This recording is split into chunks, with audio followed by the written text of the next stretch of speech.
अध्याय 14। नॉर्वे का सीढ़ीदार ड्रैगन नॉर्बर्ट। जितना उन्होंने सोचा था क्विरेल उससे ज्यादा बहादुर निकला।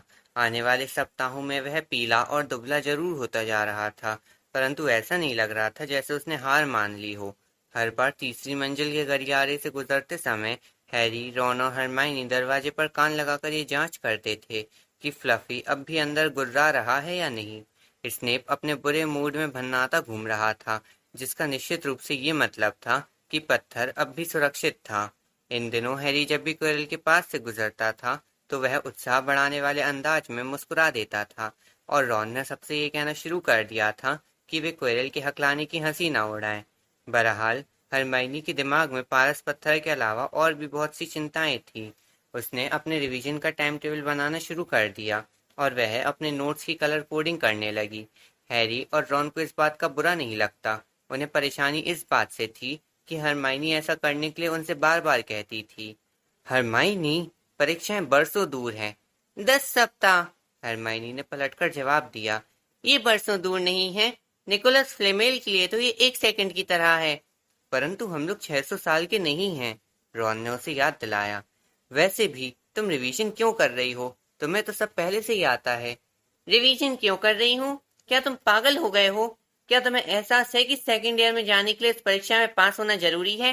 परीक्षाएं बहुत महत्वपूर्ण होती हैं। मुझे 1 महीने पहले ही पढ़ना शुरू कर देना चाहिए था। न जाने मुझे क्या हो गया था। दुर्भाग्य से टीचर भी हरमाइनी की तरह ही सोचते थे। उन्होंने उन पर इतना सारा होमवर्क लाद दिया कि ईस्टर की छुट्टियां उतनी मजेदार नहीं रहीं जितनी क्रिसमस की थी।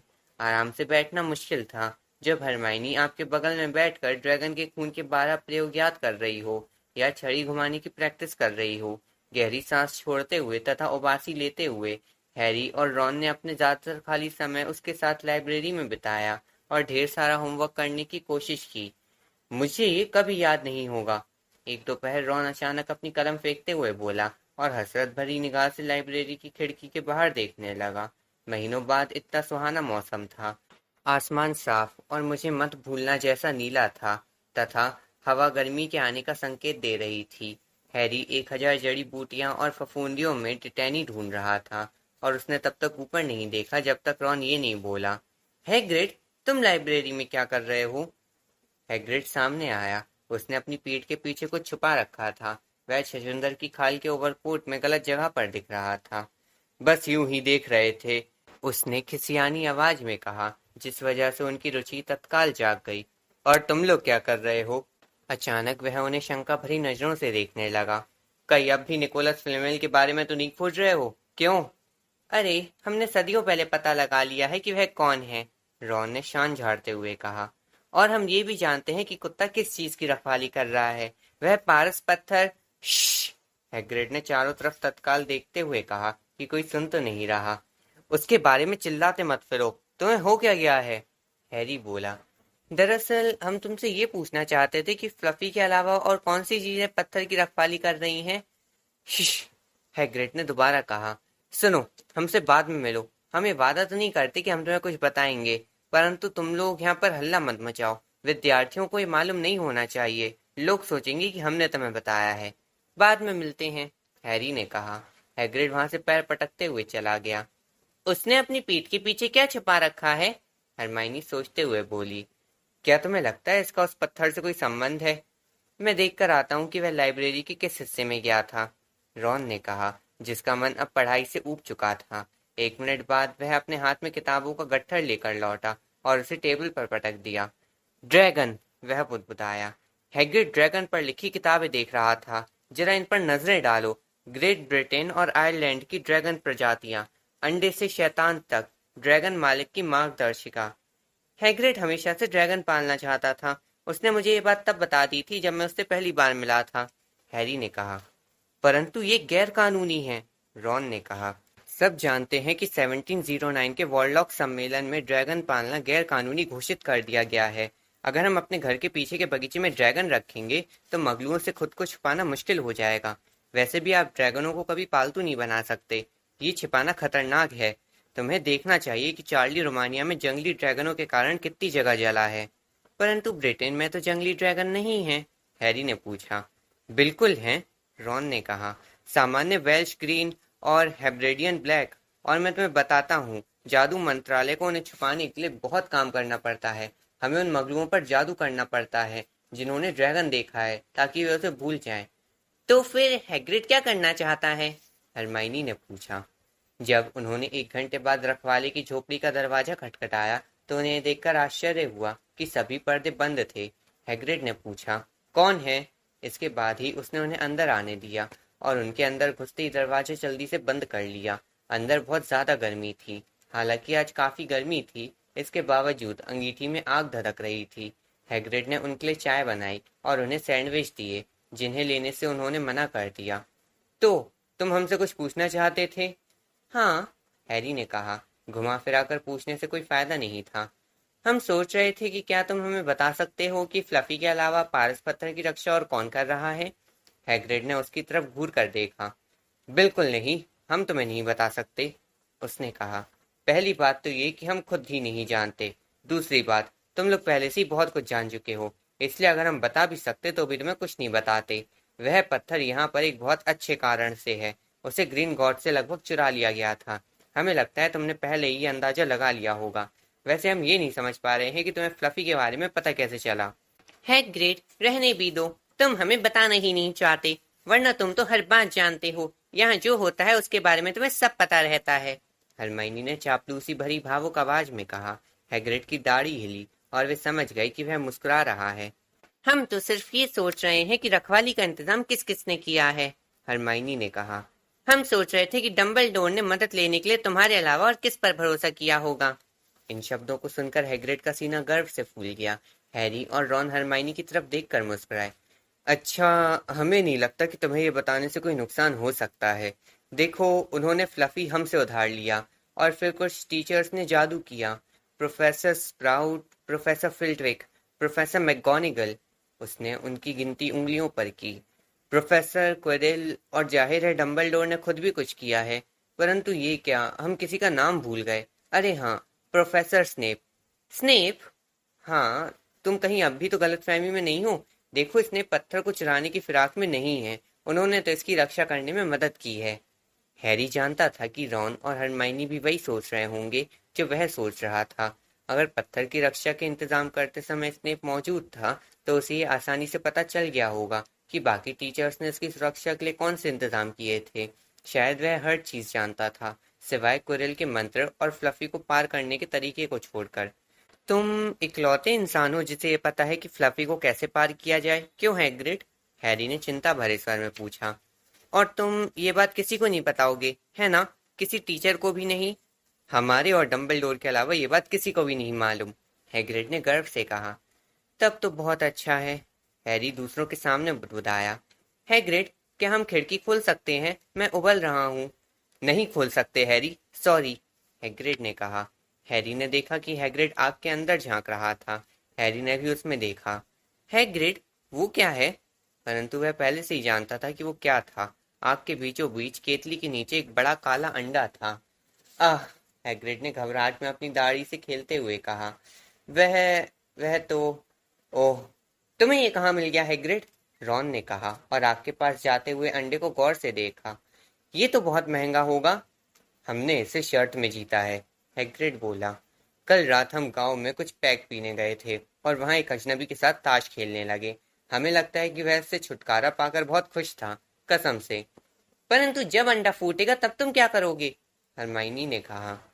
हम कुछ किताबें पढ़ रहे हैं, हैग्रिड ने कहा और अपने तकिए के नीचे से एक बड़ी किताब निकाली। इसे हम लाइब्रेरी से लाए थे, आनंद और लाभ के लिए ड्रैगन पालना। ये थोड़ी पुरानी है, परंतु इसमें सब कुछ दिया है। अंडे को आग में रखो क्योंकि उसकी माँ उस पर फूंक मारती है, और जब ये अंडा फोड़कर बाहर आए तो हर आधा घंटे बाद इसे एक बाल्टी ब्रांडी में चिकन का खून मिला कर दो। और यहाँ देखो, अलग अलग अंडों को कैसे पहचाना जाए। हमारे पास जो है वह नॉर्वे का सीढ़ीदार ड्रैगन है। ये दुर्लभ है। वह अपने आप से बहुत खुश लग रहा था, लेकिन हरमाइनी उतनी खुश नहीं थी। हैग्रिड, तुम लकड़ी के घर में रहते हो, उसने कहा। लेकिन हैग्रिड उसकी बात नहीं सुन रहा था। वह तो आग को हिलाते हुए खुशी से गुनगुना रहा था। तो अब उनके पास चिंता करने के लिए एक और चीज थी। अगर किसी को ये पता चल गया कि हैग्रिड ने अपनी झोपड़ी में एक गैर कानूनी ड्रैगन छुपा रखा है तो उसका क्या होगा? कभी मैं सोचता हूँ कि शांत जिंदगी कैसी होती होगी, रॉन ने आह भरते हुए कहा। हर शाम को वे अपना होमवर्क से माथापच्ची करते थे, जो उन्हें लगातार दिया जा रहा था। हरमाइनी ने अब हैरी और रॉन के लिए भी रिवीजन का टाइम टेबल बनाना शुरू कर दिया था। इससे वे पगला रहे थे। फिर एक दिन नाश्ते के समय हेडविग हैरी के लिए हैग्रिड की एक चिट्ठी लाई। उसमें सिर्फ एक लाइन लिखी थी, वह बाहर निकल रहा है। रॉन जड़ी बूटियों का ज्ञान के पीरियड में गोता मारना चाहता था और सीधे झोपड़ी की तरफ जाना चाहता था, परंतु हरमाइनी इसके लिए तैयार नहीं थी। हरमाइनी, जिंदगी में कितनी बार ड्रैगन को पैदा होते देखने का मौका मिलता है। हमारी क्लासें हैं, हम मुश्किल में पड़ सकते हैं। और जरा सोचो, अगर किसी को ये पता चल गया कि हैग्रिड क्या कर रहा है तो वह मुसीबत में फंस सकता है। चुप हो जाओ, हैरी फुसफुसाया। मैलफॉय कुछ फुट दूर खड़ा था और एकदम चुपचाप था, ताकि उनकी बातें सुन सके। उसने कितनी बातें सुनी थीं। हैरी को मैलफॉय के चेहरे के भाव बिल्कुल पसंद नहीं आए। रॉन और हरमाइनी जड़ी बूटियों का ज्ञान की क्लास तक जाते समय बहस करते रहे, और अंत में हरमाइनी इस बात के लिए तैयार हो गई कि वह उनके साथ सुबह की छुट्टी में हैग्रिड की झोपड़ी तक भाग कर चलेगी। जब उनकी क्लास के अंत में महल की घंटी बजी तो तीनों ने तत्काल अपनी खुरपियां पटकी और जल्दी जल्दी मैदान से होते हुए जंगल के किनारे तक आ गए। हैग्रिड ने लाल चेहरे और रोमांचित भाव से उनका स्वागत किया। वह लगभग बाहर आ चुका है। उसने उन्हें भीतर बुलाया। अंडा टेबल पर रखा था, उसमें गहरी दरारें थीं। अंदर कुछ हिल रहा था। उसके अंदर से अजीब सी खटखट की आवाज आ रही थी। उन सभी ने अपनी कुर्सियां टेबल के पास खींच ली और सांस रोककर देखते रहे। तभी अचानक एक धमाका हुआ और अंडा फूट गया। ड्रैगन का बच्चा टेबल पर पसरा हुआ था। उसे सुंदर नहीं कहा जा सकता था। हैरी ने सोचा कि वह गुड़ी मुड़ी काली छतरी की तरह दिख रहा था। उसके घुमावदार पंख उसके दुबले काले शरीर की तुलना में बहुत बड़े थे, और उसकी चौड़े नथुने वाली लंबी नाक थी। सींग के ठूंठ थे और बाहर निकलती नारंगी आंखें थीं। वह छींका। उसकी नाक से इक्का दुक्का चिंगारियां निकली। कितना सुंदर है, हैग्रिड बुदबुदाया। उसने ड्रैगन का सिर सहलाने के लिए अपना हाथ आगे बढ़ाया। ड्रैगन ने उसकी उंगलियों पर वार किया और अपने नुकीले दांत दिखाए। देखो तो सही, ये अपनी मम्मी को पहचानता है, हैग्रिड ने कहा। हैग्रिड, हरमाइनी बोली, नॉर्वे का सीढ़ीदार ड्रैगन कितनी तेजी से बढ़ता है। हैग्रिड जवाब देने ही वाला था कि तभी उनके चेहरे का रंग उड़ गया। वह उछलकर खड़ा हुआ और खिड़की की तरफ लपका। क्या बात है? पर्दों की दरार में से कोई देख रहा था। एक बच्चा था, वह स्कूल की तरफ वापस भाग रहा है। हैरी ने लपककर दरवाजा खोला और बाहर देखा। इतनी दूर होने पर भी पहचानने में कोई गलती नहीं हो सकती थी। मैलफॉय ने ड्रैगन देख लिया था। अगले सप्ताह के दौरान मैलफॉय के चेहरे पर थिरकती मुस्कान में कुछ ऐसा था जिसे देखकर हैरी, रॉन और हरमाइनी बहुत परेशान हो जाते थे। उन्होंने अपना ज्यादातर खाली समय हैग्रिड की अंधेरी झोपड़ी में बिताया ताकि वे उसे समझा सके। इसे जाने दो, हैरी ने आग्रह किया। इसे आजाद कर दो। हम ऐसा नहीं कर सकते, हैग्रिड ने कहा। ये अभी बहुत छोटा है, ये मर जाएगा। उन्होंने ड्रैगन की तरफ देखा।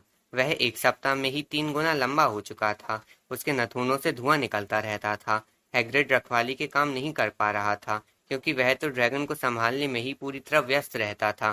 पूरे फर्श पर ब्रांडी की खाली बोतलें और मुर्गे के पंख फैले रहते थे। हमने इसका नाम नॉर्बर्ट रखने का फैसला किया है, हैग्रिड ने ड्रैगन की तरफ प्यार से देखते हुए कहा। ये अब हमें सचमुच पहचानने लगा है। देखो, नॉर्बर्ट, नॉर्बर्ट, मम्मी कहाँ है? इसका दिमाग तो चल गया है, रॉन ने हैरी के कान में बुदबुदाया। हैग्रिड, हैरी ने जोर से कहा, नॉर्बर्ट को 15 दिन और रखोगे तो यह तुम्हारे घर जितना बड़ा हो जाएगा। मैलफॉय किसी भी समय डंबलडोर के पास जा सकता है। हैग्रिड ने अपने होठ काटे। हम जानते हैं कि हम इसे हमेशा के लिए नहीं रख सकते, परंतु हम इसे किसी कूड़ेदान में तो नहीं फेंक सकते। हैरी अचानक रॉन की तरफ मुड़ा। चार्ली, उसने कहा। तुम्हारा दिमाग भी चल गया है, रॉन ने कहा। मैं रॉन हूँ, क्या तुम्हें यह भी याद नहीं? नहीं, चार्ली, तुम्हारा भाई चार्ली रोमानिया में ड्रैगनों की पढ़ाई कर रहा है। हम नॉर्बर्ट को उसके पास भेज सकते हैं। चार्ली इसकी देखभाल कर सकता है और फिर इसे जंगल में वापस भेज सकता है। बहुत बढ़िया, रॉन ने कहा। इस बारे में क्या ख्याल है, हैग्रिड? और अंत में हैग्रिड तैयार हो गया कि वे चार्ली के पास उल्लू भेजकर उससे पूछ सकते हैं। अगला सप्ताह गुजर गया। बुधवार की रात को हरमाइनी और हैरी हॉल में अकेले बैठे थे। बाकी सभी काफी पहले बिस्तर पर जा चुके थे। दीवार पर लगी घड़ी ने 12 बजाए ही थे कि तभी तस्वीर का छेद खुला और अचानक हवा में से रॉन प्रकट हुआ। जब उसने हैरी का दृश्य चोगा उतारा, वह हैग्रिड की झोपड़ी तक गया था। ताकि नॉर्बर्ट को भोजन देने में उसकी मदद कर सके, जो अब बक्से भर भर कर मरे चूहे खा रहा था। उसने मुझे काट लिया, रॉन ने कहा और उन्हें अपना हाथ दिखाया जो खून से सने रुमाल में लिपटा हुआ था। अब मैं एक सप्ताह तक कलम नहीं पकड़ पाऊंगा। मैं तुम्हें बता दूं, ड्रैगन वह सबसे भयानक जानवर है जो मैंने आज तक देखा है, परंतु जिस तरह से हैग्रिड उसकी बात करता है, उसे सुनकर आपको लगेगा जैसे वह खरगोश का नन्हा मुन्ना नाजुक बच्चा हो। जब उसने मुझे काटा तो हैग्रिड ने मुझे डांटा कि मैंने उसे डरा दिया था, और जब मैं वहां से आया तो हैग्रिड उसे लोरी सुना रहा था। अंधेरी खिड़की पर एक दस्तक हुई। हेडविग, हैरी ने कहा और उसे जल्दी से अंदर घुसा लिया। चार्ली का जवाब लेकर आई होगी। इकट्ठे चिट्ठी पढ़ने के लिए उन तीनों ने अपने सिर पास पास किए। प्रिय रॉन, तुम कैसे हो? पत्र के लिए धन्यवाद। मुझे नॉर्वे का सीढ़ीदार ड्रैगन रखने में खुशी होगी, परंतु उसे यहाँ तक लाना आसान नहीं है। मुझे लगता है कि सबसे अच्छा ये रहेगा कि तुम उसे मेरे उन दोस्तों के साथ भिजवा दो जो मुझसे मिलने के लिए अगले सप्ताह आ रहे हैं। समस्या ये है कि उन्हें गैर कानूनी ड्रैगन ले जाते हुए कोई देख ना ले। क्या तुम शनिवार को आधी रात को ड्रैगन को सबसे ऊंचे वाले टावर पर ला सकते हो? वे लोग तुमसे वहां मिल सकते हैं और अंधेरे में ही उसे ले जा सकते हैं। मुझे इस पत्र का जवाब जल्दी से जल्दी भेजो। प्यार सहित, चार्ली। उन्होंने एक दूसरे की तरफ देखा। हमारे पास अदृश्य चोगा है, हैरी ने कहा। ये काम खास मुश्किल नहीं होना चाहिए। मुझे लगता है चोगा इतना बड़ा है कि हम दोनों और नॉर्बर्ट को ढक लेगा। वे दोनों उसकी बात से सहमत हो गए। इसी से आप समझ सकते थे कि उनका पिछला सप्ताह कितना बुरा गुजरा था। नॉर्बर्ट से और मेलफॉय से छुटकारा पाने के लिए वे कुछ भी करने को तैयार थे। एक समस्या थी। रॉन के जिस हाथ में ड्रैगन ने काटा था, वह अगली सुबह तक सूजकर दुगना मोटा हो गया। रॉन नहीं जानता था कि मैडम प्रॉम्फ्री के पास जाना ठीक रहेगा या नहीं। क्या वे ड्रैगन के काटने के निशान को पहचान जाएंगी? बहरहाल दोपहर तक उसके पास कोई विकल्प नहीं बचा था। घाव का रंग गहरा हरा हो चुका था और ये साफ दिख रहा था कि नॉर्बर्ट के दांत जहरीले थे। हैरी और हरमाइनी दिन के अंत में भागते हुए हॉस्पिटल गए, जहां उन्हें रॉन बिस्तर में बुरी हालत में मिला। सिर्फ मेरे हाथ की ही बात नहीं है, वह फुसफुसाया। हालांकि ऐसा लगता है जैसे टूटकर गिरने ही वाला हो। मेलफॉय ने मैडम प्रॉम्फ्री से ये कहा कि वह मुझसे एक किताब लेना चाहता है ताकि वह अंदर आ सके और मुझ पर अच्छी तरह हंस सके। वह उन्हें ये बताने की धमकी दे रहा है कि मुझे सचमुच किसने काटा था। मैंने मैडम प्रॉम्फ्री से कहा कि मुझे कुत्ते ने काटा है, परंतु मुझे नहीं लगता कि उन्हें मेरी बात पर विश्वास हुआ होगा। मुझे उसे क्विडिच मैच में नहीं मारना चाहिए था, इसलिए वे ये सब कर रहा है। हैरी और हरमाइनी ने रॉन को शांत करने की कोशिश की। शनिवार की आधी रात को सब कुछ ठीक हो जाएगा, हरमाइनी ने कहा, परंतु इससे रॉन को जरा भी तसल्ली नहीं हुई। इसके बजाय वह सीधे होकर बैठ गया और पसीना पसीना हो गया। शनिवार को आधी रात को, उसने फटी आवाज में कहा। अरे नहीं, मुझे अभी अभी याद आया। चार्ली की चिट्ठी उसी किताब में थी जो मेलफॉय ले गया है। उसे पता चल जाएगा कि हम नॉर्बर्ट से पीछा छुड़ा रहे हैं। हैरी और हरमाइनी को जवाब देने का मौका नहीं मिला। मैडम प्रॉम्फ्री उसी पल वहां आ गईं और उन्होंने उन लोगों को ये कहकर भगा दिया कि रॉन को नींद की जरूरत थी। योजना बदलने के लिए अब बहुत देर हो चुकी है, हैरी ने हरमाइनी को बताया। हमारे पास इतना समय नहीं है कि हम चार्ली के पास एक और उल्लू भेज सके, और शायद नॉर्बर्ट से पीछा छुड़ाने का ये इकलौता मौका होगा। हमें ये जोखिम लेना ही होगा। और फिर हमारे पास अदृश्य चोगा भी तो है। मेलफॉय उसके बारे में नहीं जानता है। जब वे हैग्रिड को ये बताने गए तो उन्हें उसका कुत्ता फैंग बाहर बैठा मिला, जिसकी पूंछ में पट्टी बंधी थी। हैग्रिड ने उनसे बात करने के लिए खिड़की खोली। हम तुम्हें अंदर नहीं आने देंगे, वह हाँफते हुए बोला। नॉर्बर्ट अभी गुस्से में है। वैसे ऐसा कुछ नहीं है जो हम ना संभाल सके। जब उन्होंने उसे चार्ली की चिट्ठी के बारे में बताया तो उसकी आंखों में आंसू भर आए। हालांकि इसकी ये वजह भी हो सकती थी कि नॉर्बर्ट ने उसी समय उसके पैर में काटा था। आह, ठीक है, उसने सिर्फ हमारा जूता ही काटा है। यूं ही खेल रहा है। आखिर वह बच्चा ही तो है। बच्चे ने अपनी पूंछ दीवार पर मारी, जिससे खिड़कियां हिल गईं। हैरी और हरमाइनी वापस महल लौट आए और ये सोचने लगे कि शनिवार जल्दी क्यों नहीं आ जाता। जब नॉर्बर्ट को अलविदा कहने का समय आया तो उन्हें हैग्रिड की हालत पर अफसोस हुआ होता, अगर वे इस बात को लेकर चिंतित नहीं होते कि उन्हें कितना कुछ करना था। रात बहुत अंधेरी और बादलों से भरी थी और उन्हें हैग्रिड की झोपड़ी तक पहुंचने में थोड़ी देर हो गई, क्योंकि वे पीप्स के रास्ते से हटने का इंतजार कर रहे थे, जो प्रवेश हॉल में दीवार के साथ टेनिस खेल रहा था। हैग्रिड ने नॉर्बर्ट को एक बड़े बक्से में पैक करके तैयार रखा था। उसके सफर के लिए हमने बहुत से चूहे और ब्रांडी रख दी है, हैग्रिड ने रुधे गले से कहा, और हमने उसका टेडी बियर भी रख दिया है ताकि वह अकेलापन महसूस ना करे। बक्से के अंदर से आवाजें आ रही थी, जिन्हें सुनकर लगा जैसे टेडी बियर का सिर फाड़ दिया गया हो। बाय बाय नॉर्बर्ट, हैग्रिड सबका। जब हैरी और हरमाइनी ने बक्से को अदृश्य चोगे में ढक लिया और खुद भी उसके नीचे आ गए। मम्मी तुम्हें कभी नहीं भूलेगी। वे नहीं जानते कि बक्से को महल के ऊपर तक किस तरह लेकर गए। जब वे प्रवेश हॉल में संगमरमर की सीढ़ियों पर नॉर्बर्ट को उठाकर अंधेरे गलियारे में ले गए तो आधी रात होने वाली थी। एक और सीढ़ी, फिर एक और। हैरी के शॉर्टकट से भी कोई खास फायदा नहीं हो रहा था। बस पहुंच गए, हैरी ने हाँफते हुए कहा। जब वे सबसे ऊंचे टावर के नीचे वाले गलियारे में पहुंचे, तभी उनके सामने अचानक हुई हलचल की वजह से उनके हाथ से बक्सा लगभग छूट गया।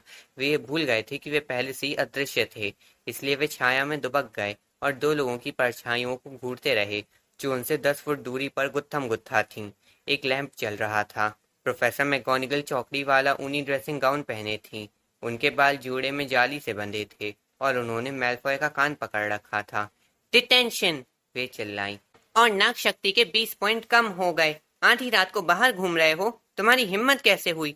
आप समझ नहीं रही हैं प्रोफेसर, हैरी पॉटर आने वाला है, उसके पास ड्रैगन है। क्या बकवास है, तुम इस तरह का झूठ कैसे बोल सकते हो? चलो मैलफॉय, मैं तुम्हारे बारे में प्रोफेसर स्नेप से बात करूंगी। इसके बाद टावर की चोटी तक जाने वाली ऊंची घुमावदार सीढ़ियां पार करना दुनिया का सबसे आसान काम था। जब वे रात की ठंडी हवा में बाहर पहुंचे तो उन्होंने अपना चोगा उतारकर फेंक दिया और खुश हुए कि वे एक बार फिर से खुली हवा में ठीक से सांस ले सकते थे। हरमाइनी तो जैसे नाचने लगी। मेलफॉय को सजा मिल गई, मैं गा सकती हूँ। गाना मत, हैरी ने उसे सलाह दी। मेलफॉय पर हंसते हुए उन्होंने इंतजार किया। नॉर्बर्ट अपने बक्से में धमा चौकड़ी कर रहा था। लगभग 10 मिनट बाद 4 जादुई झाड़ुएं अंधेरे में फिसलती हुई नीचे आईं। चार्ली के दोस्त खुश मिजाज थे। उन्होंने हैरी और हरमाइनी को रस्सियों का वह झूला बताया जो वे साथ लेकर आए थे, जिससे वे नॉर्बर्ट को झुलाते हुए ले जाने वाले थे। उन लोगों ने नॉर्बर्ट को रस्सियों से ठीक तरह से बांधने में मदद की और फिर हैरी व हरमाइनी ने सबसे हाथ मिलाया और उन्हें धन्यवाद दिया। आखिरकार नॉर्बर्ट जा रहा था, चला गया था। वे एक बार फिर घुमावदार सीढ़ियों से नीचे उतरे। अब जब नॉर्बर्ट की चिंता उनके दिमाग से निकल गई थी तो उनके दिल उतने ही हल्के थे जितने कि उनके हाथ। अब कोई ड्रैगन नहीं था। मैलफॉय को डिटेंशन मिल गया था। उनके सुख को और कौन सी चीज कम कर सकती थी? इसका जवाब सीढ़ियों के नीचे उनका इंतजार कर रहा था। जैसे ही उन्होंने गलियारे में कदम रखा, फिल्च का चेहरा अचानक अंधेरे से बाहर निकलकर उनके सामने आ गया। ओह ओह ओह, फिल्च फुसफुसाया। अब तो हम फंस गए। वे अपना दृश्य चोगा टावर की छत पर छोड़ आए थे।